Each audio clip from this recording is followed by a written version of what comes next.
Assalamualaikum and hi. We are from Group 7 and the topic that we will be presenting is on Islamic approach in leadership.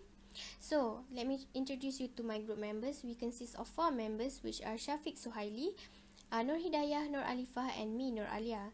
So, my full name is Nur Alia binti Shahruddin and my metric number is 265390. And I will be presenting for introduction part and the sources of Islamic concept of leadership. So, to start, what is leadership? So, according to Winston and Patterson 2006, leadership can be described as a leader who selects, equips, trains, and promotes one or more followers with different talents, skills, and abilities, and focuses the followers on the organization's missions and objective, causing the followers to willingly and enthusiastically expend spiritual, mental, and physical energy in an organized effort to achieve the objective. So in general, leadership is about influencing and supporting each other to achieve the organization's objective. Moving on to the leadership in Islamic perspective, leadership from Islamic point of view means guiding an organization to accomplish and achieve the common goal and creating a structure for all where there is fulfillment or al-falah. Leadership in Islam is founded on the concept of trust, means the leader is trusted to lead a group and is reliable to both of the members of the group and also to God. In Islamic perspective, the process of selecting a leader is crucial in order to get the best leader to lead the organization, where there are several traits to be a good leader in Islam. So, Islamic leadership is also considered as worship, ibadah, and doing good, ihsan. In Islamic leadership approach, the Islamic origins of leadership exist in the primary sources of the Quran and Sunnah. These two sources laid down all the details and foundations of becoming a good leader and the servant of Allah Subhanahu wa Ta'ala. As can be seen, both definition of leadership actually talks about the same definition, where leaders lead to the organization to achieve the goals and objective. Nevertheless, there are still differences between both leadership perspectives, which are in traits, styles, decision-making process, and nature. Moving on to the sources of Islamic concept of leadership, which are Al-Quran and As-Sunnah. Firstly, for Al-Quran, Al-Quran is a holy book for the religion of Islam. The Quran is the speech of Allah Subhanahu wa Ta'ala sent by the angel Jibril to the last prophet Muhammad sallallahu alaihi wasallam. From its precise meaning and language that many people transmit, which relates to all times and all places. So for Muslims, the Quran determines passages that are appropriate and influential to their lives. The Quran is a guideline for Muslims to practice the do's and don'ts throughout their lives. The Quran is also the highest authority of Islam and the main sources of Islamic religion, traditions, values, and laws, which is the last revelation to humanity from Allah. As a complete guideline for Muslim lives, it is also a main source for knowledge that includes the concept of leadership in Islam.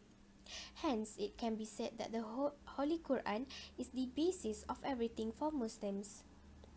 In the Islamic leadership perspective, also stated to be that leader is not a privilege but also a duty appointed by Allah. Furthermore, there are 4 main characteristics stated in the Quran that are godliness, values, humanity, and balance. Moreover, according to Muhsin 2007, there are 3 concepts of leadership, which are consultation, competency, and taqwa. So, the perspective of leadership based on the Quran can be defined into 2, which is a servant of Allah and his vicegerent, which can be seen in the 2 surah which are Surah Ad-Dariyat in verse 56 stated, I have only created jinn and man that they may serve me, and Surah Al-Baqarah verse 30, behold, Lord hath said unto the angels and will create a vicegerent upon the earth. Then in Surah Al-Ahzab verse 21 stated that the Quran also modeled Prophet Muhammad SAW as the greatest leader for Muslims, which has brought changes and development to the Islamic civilizations. So now I'm going to explain on the three concepts of leadership in Islam that have been emphasized in the Quran. So the first one is taqwa. The definition of taqwa is vast. So in general, taqwa can be characterized as the all inner knowledge of one's obligation to Allah subhanahu wa ta'ala and the consciousness of one's responsibility to Allah, which results in proper actions. So this means that the leader will always be aware to the presence of Allah and have fear for him all the time. Taqwa is considered as the great personal feature in Islamic leadership because taqwa makes a leader be more humbler and honest. As a Muslim, when we have fear to Allah and do most of our deeds for Him, our ibadah will be accepted and we will become humbler in doing our deeds. Same goes to a leader. When they lead with taqwa, the result of their work will have positive impact. Allah is a knower. This is why a leader should have taqwa so that every affair will be at ease. This is also said in Surah Hujurat verse 13. Mankind, we have made you men and women, and we have made you nations and tribes, so that you may know one another. Lo, the most noble of you is sight of Allah, is the finest of your conduct. Allah is a knower, so be aware. Secondly is consultation. So consultation is crucial for a leader in the Islamic perspective. This is because it is to have collective voice or decision by the leader from their followers in any decision making. So this concept can make the best decision and every single opinion from the followers can be consulted thoroughly on certain situations. This is also stated in Surah Al-Shura verse 38. According to the verse, consultation is also known as Ashura. So, when Ashura is being practiced by a leader, it can lead to many benefits, such as makes the followers feel positive, valuable, and dedicated. This concept has been practiced by Prophet Muhammad SAW often, where he always asks for his followers for ideas, strategies, and suggestions. For example, this can be seen in the Battle of Uhud, Badr, and Khandaq. Thirdly is competency. Competency determines the leader's ability to handle any problems or situations that happens within the organization or company. It is also the main criteria when it comes to leadership in Islam. To have a competent leader will lead to an effective organization and the goals can be achieved. So a competent leader often linked to how knowledgeable that person is. In Surah Al-Baqarah verse 247 tells the story of the knowledge and strength had by King Talut. King Talut was an ordinary man with capabilities as a great leader, where he is knowledgeable and compelling when fighting in a war. So, from this story, choosing a competent leader is crucial because it is a lead. If a leader does not have a strategy or knowledge to face a situation, this will give a negative impact to the organization. Thus, all of the above concept of leadership in Islam is crucial to have in a leader. As can be seen, all of the concepts can bring positive impact, not just to the leader but also to the organizations. It is important to refer to the Quran to know the basis of a leader to be a great leader. Moving on to the next sources, which is Sunnah. Sunnah explains the Prophet Muhammad's exemplary life, primarily understood by narrating his words and deeds through the hadith. So therefore, when it comes to leadership, the Sunnah lists all the criteria and lessons from Prophet Muhammad's way as a leader. The leadership of the Prophet should be made as the role model of Muslim society. It was clearly stated in the hadith that every human being, whoever he is, was a leader regardless of place, rank, race, religion, and wealth. Importantly, the hadith does not contain the words of the four caliphs, but rather the words and action of the Prophet. So there are three key elements in the hadith, which are leadership, and accountability. To explain the leader is a topic for leadership. The dynamic of its implementation is leadership, and lastly, accountability is leadership risk. It is vital to refer to the Sunnah, as there are many passages in the Hadith that comprises of exemplary quality in the Prophet's time about the essence of leadership and followership. So the revelation of the life of the Prophet ﷺ makes it clear that he was an exceptional human being, leader, constitutional reformer, chancellor, orator, and arbiter. In addition, the Sunnah beautifully captures the Prophet, hardships, success, compassion, and his optimism. As mentioned, all the deeds and words by Prophet Muhammad SAW are incorporated into the collection of hadith. There are several hadiths that emphasize on the quality and importance of leadership. One of them is according to Sahih al-Bukhari, Sahih Muslim, each of you is a shepherd, and all of you are responsible for your flocks. This hadith explains on the responsibility for each Muslim and the principle of how important leadership is earned to success. Hence, leadership is crucial in order to achieve the goals and objectives in any situation. To be a good leader, one can look up to Prophet Muhammad to learn the good leadership qualities and the work ethics he have. So that's all from me. Thank you. So now I will pass to my friend. Assalamualaikum and hello everyone. My name is Nur Alifa Iliana binti Hussein. My matric number 263591. There are 4 qualities of Islamic leadership related to Prophet Muhammad SAW based on Al-Quran and Sunnah. All these qualities practice are intended to obtain grace from Allah Subhanahu Wa Taala. First quality is truthfulness. Al-Siddiq. He did not utter the Quran of his own desire, the Quran from Allah to him through Gabriel, who comes and recites it to him and taught him. Al-Najm, Surah 53, verse 4 to 5. Through the verse, the attitude of Siddiq will give peace to one's soul, and deception will make the heart become anxious. Leader needs to speak honestly from the heart, and their speech does not lead to the moral damage of citizens. For example, Prophet Muhammad was a businessman who faithfully spoke the truth in running his business.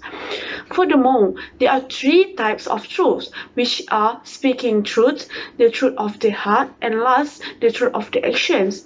Honesty is a requirement in speech, intention, resolution, fulfillment of resolution in action, and anything a leader do. Truth leaders to a consistent organizational culture gain trust in a whole society. In conclusion, this drives to a better cooperation in relation between countries. Secondly is trust, amanah. Trust means truly trustworthy. If a matter is handed over to him, people will surely believe that the matter will be carried out in the best possible way. Furthermore, this is why the people of Mecca give the title to the Prophet Muhammad SAW with the title Al-Amin, which means trusted, long before he was appointed as a messenger. Whatever he said was believed by the people of Mecca, because he was known as a man who never lied. It explained through this verse, conveying to you my Lord's message, and I am your sincere advisor. Al-Araf, Surah 68. In global arena, trust is a demand to maintain a good relationship between people and others country, and essential for organizational development. The next quality is knowledge, fatanah. Fatanah means wise in every aspect. Indeed, leader must be knowledgeable. Leader needs to be someone that good in his critical thinking.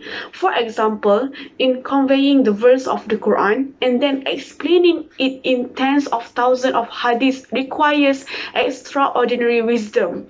A leader needed to lead a war. So with that, the leader must be wise in strategic planning. These knowledgeable leaders are in line with the view of Islamic scholars, namely Al-Mawardi and Al-Farabi, who emphasize on the need for Islamic leaders to have high knowledge. According to them, leaders who are knowledgeable and sensitive to a current situation can make an explanation of something that happened accurately and clearly.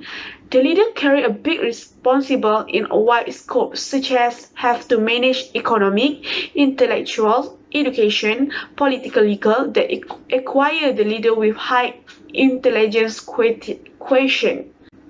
The last quality is communication, tabligh. Tabligh means to deliver. All the words of Allah Subhanahu wa Ta'ala addressed by human beings delivered by Nabi Muhammad SAW. There is nothing to hide, even if it offends himself. It explains truth diverse to ensure that the messenger fully delivered the message of their Lord through he thought he already know all about them and keep account of everything. Al-Jinn Surah 28. For example, the Prophet ﷺ conveyed the message of Islam in a way that was recognized by a small group of people in Mecca immediately. Even so, the Quraysh accepted that his message had value, but they opposed it because they considered it detrimental to their personal interests. A good leader needs to master skill in communication. This is due to conquer their people ideology through their clear speech. In conclusion, communication is an important key that leaders must use to it. It shows how they deliver a message.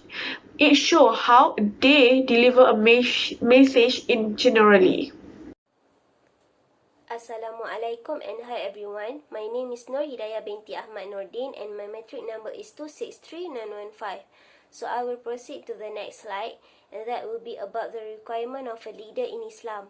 So the first requirement will be a leader must be a man. A Muslim leader must be a male with no disrespect for women. This as correspond to a hadith mentioned by the Prophet Muhammad, never will succeed such a nation as makes a woman their ruler. This hadith clearly claimed that a nation would not profit if a woman is elected as its leader. According to Bailey, there's a study recently published in the Journal of Applied Psychology provide a more nuanced insight into the debate between male and female leaders. The researchers were able to unpick the circumstances in which male or female leaders excel by evaluating the outcomes of 99 separate studies that assessed the efficacy of leaders from 1962 to 2011. Perhaps predictably, the findings indicated that the organization's culture makes a difference. Male leaders were more successful in typically male-dominated male organizations such as government or the military, while women triumph in more feminine settings such as social services and education. So men appeared to score themselves higher than the females when leaders rated their own efficacy. As mentioned by Bailey, due to many hurdles women face on their way to the top and the beliefs that leadership is still best suited to men. So the second point will be that a leader must be physically reliable. In Islam, a leader is mostly responsible for his actions, and he is bound to be responsible for his followers and Allah the Almighty. The Prophet stated, "Every one of you is a shepherd, and every one of you is in charge of his flock." As someone were to be a leader, he must be mentally and physically reliable as he will carry the fate of the society. All his body parts, particularly eyes, tongue, ears and body should function in perfect condition so he can serve goods for the ummah. Next, a leader must be a knowledgeable person. It is an obligatory prerequisite for a successful leader to gain proper knowledge and wisdom. To excel in his leadership, a leader has to embody himself with this consistency. He must be aware of the Islamic fiqh and Sharia values, the current political situation, current international political development, the proper use of constraint capacity, the requirement of physiological needs of his followers respectively. Imam Raqib Isfahani stated, Until you gain a deeper knowledge of Islamic law and international politics, you will not be able to lead the nation. A knowledgeable leader will lead to a good improvement in society. It is possible for a leader make an independent decision when it is necessary, as he can use his experience, knowledge, and wisdom to help him. The next point will be that a leader must be a Muslim. It is an obligation for a Muslim leader to be a Muslim, to fulfill the obligations and fight to the path that please Allah. Hence, only a Muslim can hold such responsibility. A leader in Islam gives priority to his own needs to the legitimate needs of his followers, without undermining his own career growth. As the foundation of his leadership conviction, he upholds Tawheed, oneness of Allah, by an act of piety through which one understands one's position not only as a caliph representative of Allah on earth, but also as a servant of Allah. The problem of abuse of power can be properly handled. Last one, a leader must have a good moral.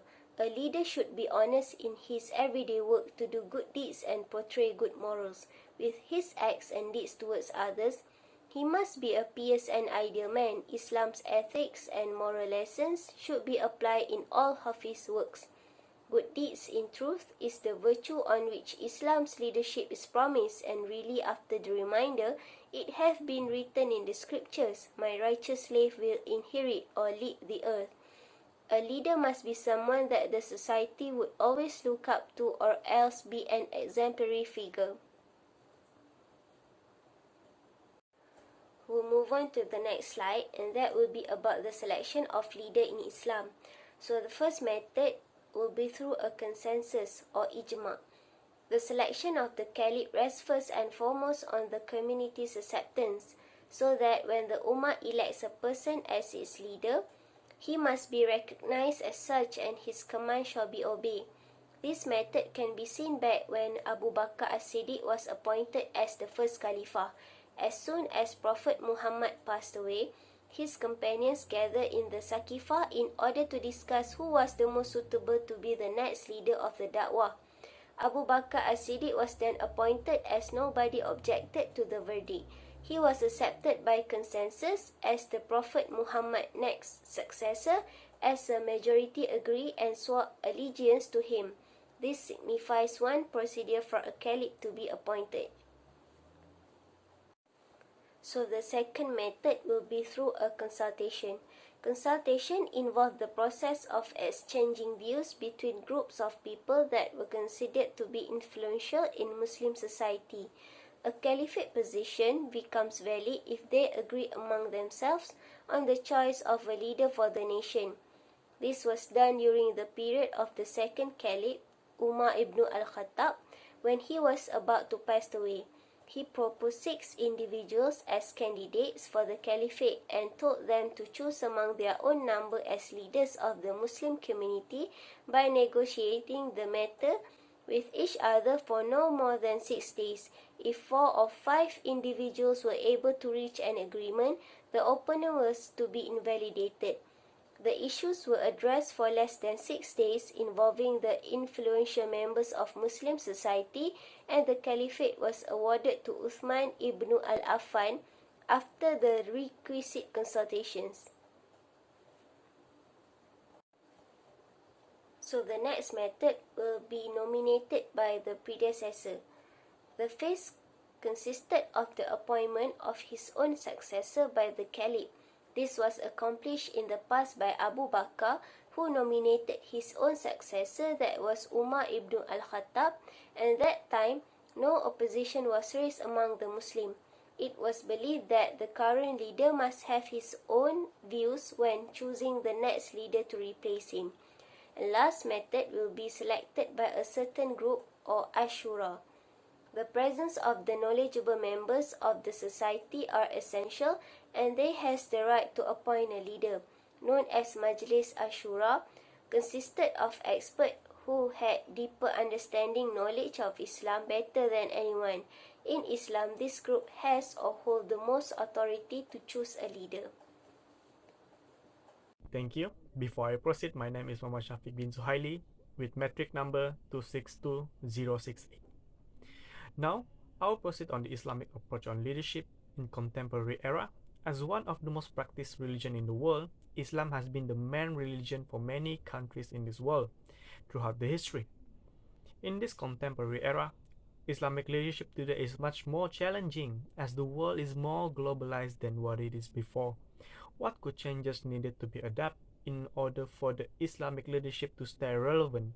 Because today, more and more countries are practicing the democratic system, which they believe that it deliver a fair and human-centric government to their people. Therefore, the leaders that we use as our case study will be the former Prime Minister of Malaysia, Tun Datu Sri Haji Abdullah bin Haji Ahmad Badawi, who reigned from 2003 until 2009, and the current President of Turkey, Recep Tayyip Erdogan. Both leaders were chosen because of the apparent Islamic leadership in their reign as the head of the country. Moving on, after the fourth Prime Minister of Malaysia, Tun Dr. Mahathir, decided to step down in 2003, the seat for Prime Minister was taken by Abdullah Ahmad Badawi on 31st October 2003. In the context of Islamic approach of leadership, Ahmad Badawi presented the Islam Hadari or progressive Islam to the Malaysian Muslim during his reign. The principle of Islam Hadari is a guide for the leader in administrate the country in every aspect while following the Islamic principles. Islam Hadari also brings the fundamental and foundation which contained by the Al-Quran and Hadith, which has been the cause for Muslim civilizations. The concept of Islam Hadari itself does not against the principles of the non-Muslim. In fact, it depicts of the real Islam to the people. The introduction of Islamic Hadari to Malaysia has shown the people of Malaysia of what kind of administration and leadership that will be brought by the fifth Prime Minister of Malaysia at that time. After that, Islam Hadari has been put as the nation policy in making Malaysia as the Muslim country by the year of 2020. The Islamic leadership of Ahmad Badawi can be seen as he is fair and equitable person when he gave the opportunity to every people of Malaysia to voice out their opinion regarding any country's issue.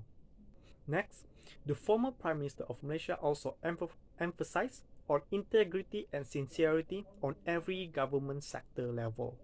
This is because he believed that Islam administration should be free from any bribery in every level of administration. Even in Islam, the followers were told to have integrity and in doing their tasks and be sincere into anything that is the truth. Every government servant should instill with integrity and sincerity while on their duties. From this belief, it was under his term that he empowered anti-corruption agencies and providing more avenues for the public to expose corrupt practices. He also arrested several public figures from the Mahathir era for corruption, a move which was widely applauded by the public. This shows that the Prime Minister at that time really put his words into action as he vowed he would clamp down on corruptions once he became the Prime Minister. His Islamic leadership also can be seen as he used the principle of Amar Ma'ruf Nahi Munkar, which means enjoining good, forbidding wrong. This principle was heavily used in promoting goodness while building the country and rejecting the negatives in the process of building the country. This principle is almost identical to the Islam Hadari. The former Prime Minister instilled this Islamic principle in every level of the Malaysia administrations in order to build highly efficient and integrity administrations. In the international context, Prime Minister Ahmad Badawi can be seen having the same level as his predecessor, Tun Dr. Mahathir. The fifth Prime Minister does not shy from giving critics to other states despite coming from a third world country. The former Prime Minister also heavily active in the organizations of Islamic cooperation, or in short known as the OIC. During his reign, the Muslim country faced with crises of terrorism coming from the 9/11 incident at the United States of America. There was pressure from the Western country accusing the 9/11 incident was due to the terrorist group from the Muslim countries in the Middle East region. As the current chairman of the OIC, and at that time, he repeatedly promoted Islam as the religion of peace, and he shows that Malaysia is peaceful, stable, democratic, and rapidly developing. Abdullah's government claimed that they endorsed non-confrontation with Western non-Muslim countries and sought cooperation with both Muslim and non-Muslim governments, particularly on issues addressing economic development, scientific advancement, and global security. This shows that he plays his role as a Muslim leader to convince people out there that the real Islam is a religion of peace.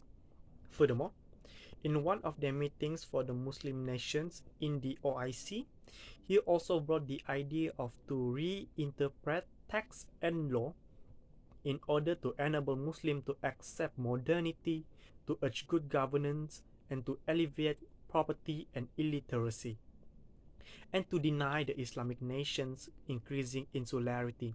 In other words, it means to modernize the Islamic countries' administration while holding to the fundamental of Islamic principle. Then, as an extraordinary Muslim leader, he also mentioned the neglecting of women in the Muslim countries. Ahmad Badawi's bold statement was to show the other member on how the Muslim nation has failed to deliver the adequate access to education and employment to women, and also failed to accord women the dignity and the equal respect that they fully deserve. This problem was apparent in the Middle East country where women's rights is not fully given. He believed that women also play a major role in building the country and society, hence they should be treated equally and fairly in every country, especially the Muslim. Then the next leader will be Recep Tayyip Erdogan, the current president of Turkey. He is one of the most well-known Islamic leaders for today.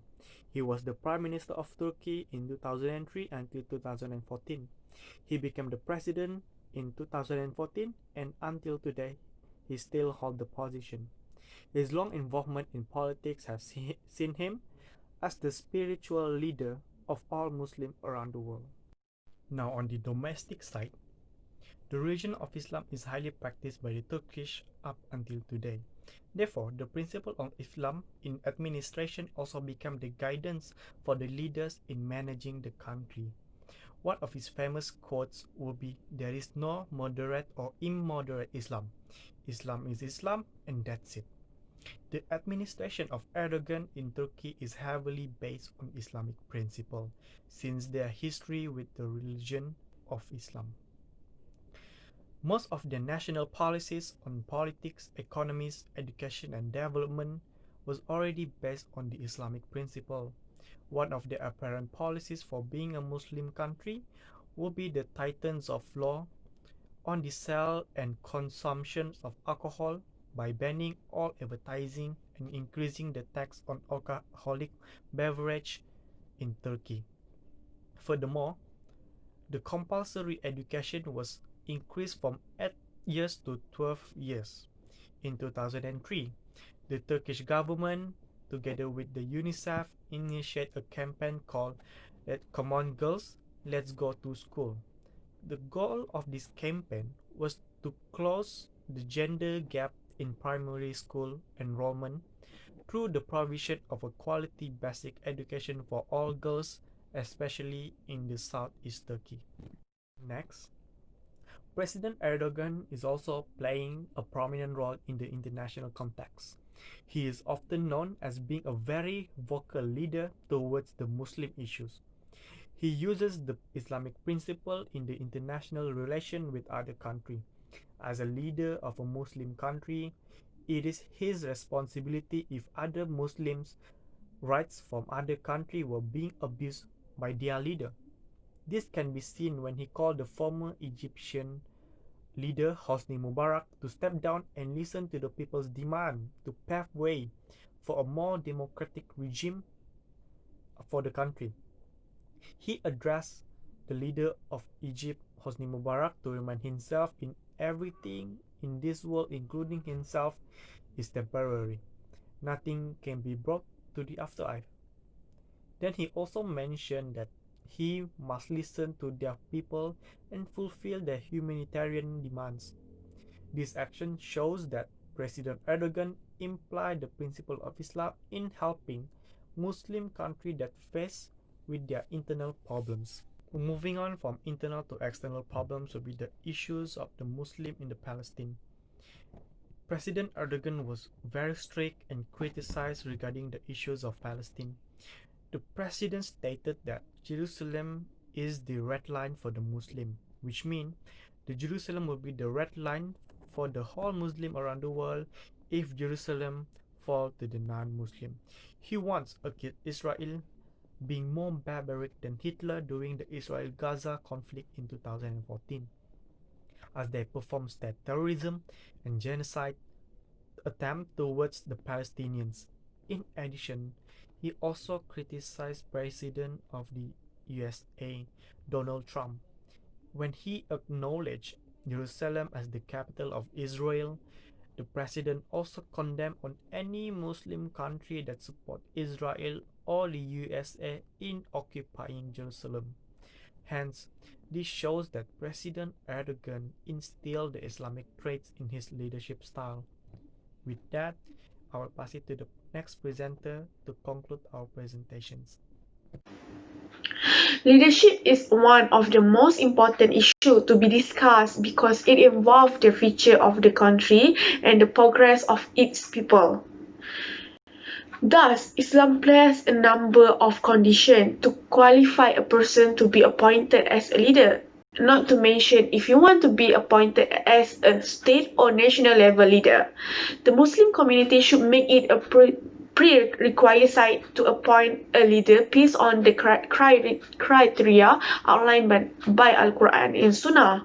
However, there are few requirements of a leader in Islam in this paper, which must be a man, physically reliable, knowledgeable, and must have a good moral. A leader needs a good quality in such trust, truthfulness, knowledge, and in good communicating. This is because leadership empowers a leader to facilitate in carrying out their duties and responsibilities to serve the people. The selection of leader in Islam can be through a consensus ijma, consultation nominated by the predecessor and selected by a certain group, Ashura. This method need in order to avoid the wrong leader. In this contemporary era, there is several leaders such as Abdullah Ahmad Badawi and Recep Tayyip Erdogan using Islamic approach leadership. To conclude, great leadership is able to develop society and civilization of the nation, thus being responsible in maintaining welfare both physically and spiritually.